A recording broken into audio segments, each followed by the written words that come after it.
Are they fearless heroes who dared everything to save their comrades, or are they rogue rebels who broke the rules of engagement? In 2005, two British SAS operators found themselves trapped in the heart of Basra, Iraq's insurgency. What led to their capture, and why was their commander's desperate plea for rescue met with denial? Discover the untold story of an audacious rescue mission that defied orders, risked it all, and left a nation divided.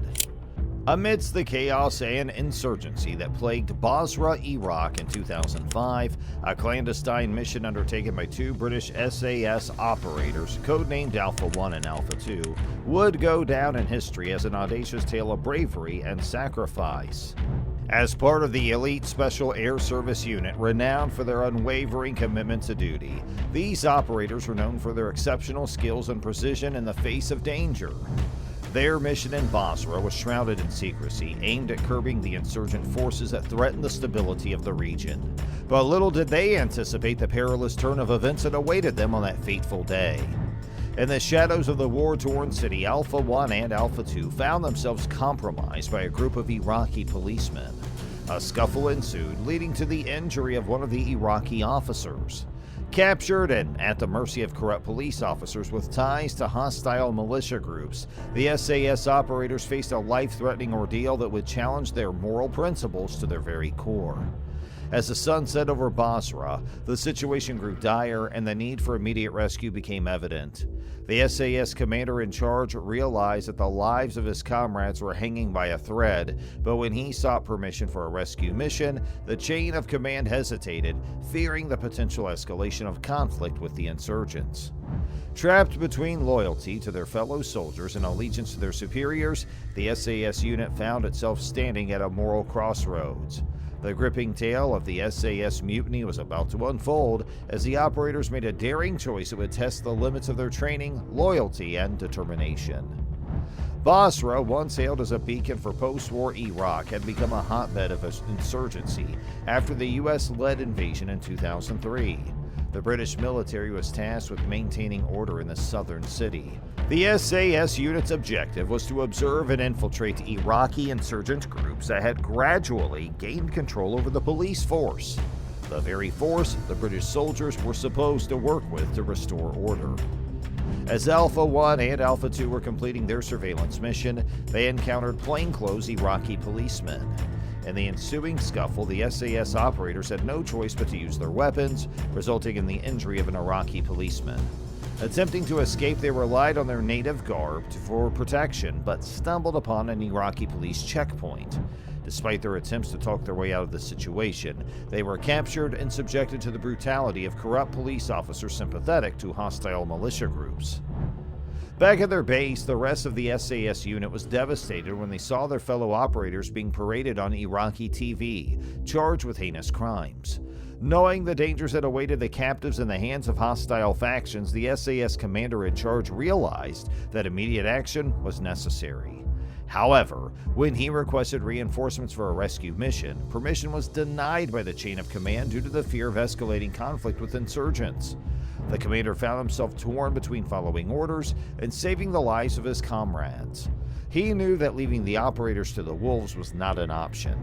In a moment of boldness, he made a daring decision to disregard the orders and initiate a rescue mission himself, even if it meant disobeying his superiors. When the decision was made, the SAS unit quickly equipped themselves and readied their submachine guns and C8 carbines. Making their way to a waiting C-130, they prepared to put their training and skills to the ultimate test. However, when they requested permission from their superiors to launch the rescue mission, they were met with rejection. The officials in London were caught off guard and their response was sluggish. Despite the commander's warnings about the perilous situation, his pleas fell on deaf ears as the general repeatedly overruled him. It became apparent that high command did not prioritize the lives of their operators. Faced with an uphill battle against the bureaucracy, the SAS unit decided to go rogue and embark on the rescue mission anyway.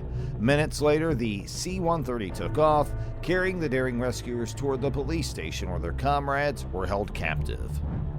Upon reaching the police station, the SAS unit received aid from local officials and regular British Army officers. They attempted to negotiate the captives' release peacefully, but their efforts were ignored by the hostile mob surrounding the station. Rocks and Molotov cocktails were hurled at the armored vehicles, forcing one to be abandoned by its crew.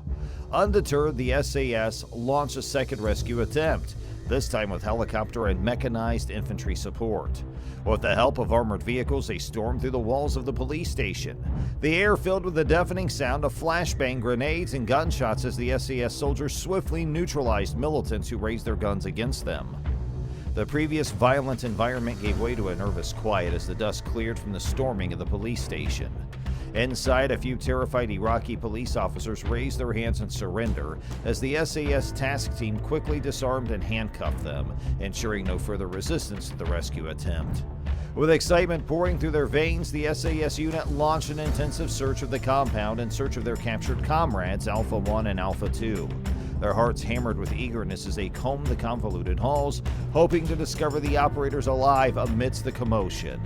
Finally, they discovered the two captured SAS operatives, wounded and uncamped, but astonishingly still living, in the most unlikely of places. Alpha 1 and Alpha 2 were hidden inside a lavatory, their wounds a tribute to their unflinching resilience in the face of adversity. The SAS troop transported the rescued buddies out of the facility and into a waiting armored truck without hesitation. With their valuable cargo safely secured, the armored vehicle drove away from the site, leaving only the ruins of the daring rescue. The trip back to base was filled with both strain and relaxation. Alpha 1 and Alpha 2 were finally free of their captors' hands, and their colleagues could breathe a sigh of relief. When the SAS operators arrived at the base, they wasted no time in bringing their rescued teammates the medical attention they required, caring to their wounds, and despite the turmoil that had transpired during the rescue. While this successful rescue was celebrated within the SAS, it had consequences. Around 100 prisoners managed to escape during the operation, and the Iraqi government demanded reparations for the damage caused to the police station. However, the news of the rescue reached the highest levels of the British government, sparking a political debate about the country's involvement in Iraq. The Basra rescue operation became an example of the dangers and consequences of such military actions. Despite the controversy, the government decided not to punish the SAS rescuers, as doing so would have been a bitter pill to swallow given their heroic efforts. The SAS leadership even threatened to resign en masse if their operators were punished, further emphasizing the unit's unwavering loyalty. The SAS unit's daring risk and mutiny on that fateful day showcased their unwavering commitment to saving their comrades, even in the face of bureaucratic hurdles and potential consequences. The successful rescue further solidified the SAS's reputation as an elite special forces unit that lives up to their motto of "Who dares, wins." However, the incident also shed light on the complexities and moral dilemmas that arise in the heat of warfare. It sparked important debates about military involvement and the consequences of such actions on both the soldiers and the nations they serve. In the end, the SAS unit's decision to go rogue and rescue their mates proved successful, but it also highlighted the sacrifices and risks involved in carrying out such missions. It stands as a testament to the courage and loyalty of those who serve in the face of adversity and uncertainty. That's all for the video today, but we'll be right back with more, so don't forget to hit the like button, subscribe to our channel, and thanks for watching.